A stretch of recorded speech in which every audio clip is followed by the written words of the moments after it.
அல்லாவின் கணக்கில் உயரம். ஒரே நகரத்தில் 2 குடும்பங்கள் இருந்தன. ஒரு குடும்பம் பணக்கார, ஹை கிளாஸ், பெரிய வீடு, கார்கள் எல்லாம் இருந்தது. மற்றொரு குடும்பம் ஏழை, லோ கிளாஸ், சின்ன வீடு, தினசரி உழைப்பே வாழ்க்கை. பணக்கார குடும்பத்தில் எல்லாம் இருந்தும் மனதில் நிம்மதியில்லை. பணம் இருந்தது, ஆனால் சபர், பொறுமை இல்லை.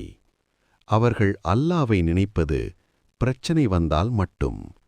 ஆனால் ஏழை குடும்பம் சாப்பாடு குறைவாக இருந்தாலும் அல்ஹம்துலில்லா சொல்லும் பழக்கம் இருந்தது. தினமும் நமாஸ், துவா, நம்பிக்கை, அல்லாஹ் பார்த்து கொண்டிருக்கிறார் என்று உறுதி.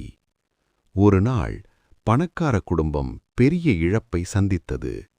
பணம் போனது, நண்பர்கள் விலகினார்கள். அப்போது அவர்கள் உதவி கேட்டது அதே ஏழை குடும்பத்திடம்தான்.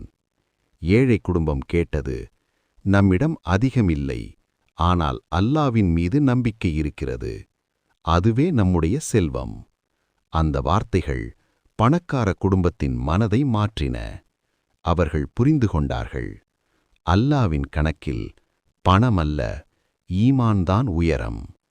பாடம்: ஹை கிளாஸ், லோ கிளாஸ் எல்லாம் மனிதர்களின் கணக்கு. அல்லாவின் கணக்கில் தாழ்மை, நம்பிக்கை, சபர், அதுவே உண்மையான செல்வம்.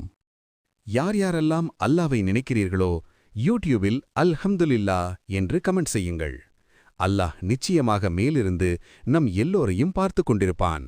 நிச்சயமாக நம்ம எல்லோருக்கும் பரக்கத்தையும் நிம்மதியையும் அல்லாவை நினைக்கக்கூடிய பாக்கியத்தையும் அல்லாஹ் நம்மிடம் தந்தருளிவானாக. ஆமீன். இந்த வீடியோ பிடித்திருந்தால் லைக், ஷேர், சப்ஸ்கிரைப் செய்யுங்கள். அப்போதுதான் நாம் இஸ்லாம் சம்பந்தப்பட்ட வீடியோக்களை நீங்கள் காண முடியும்.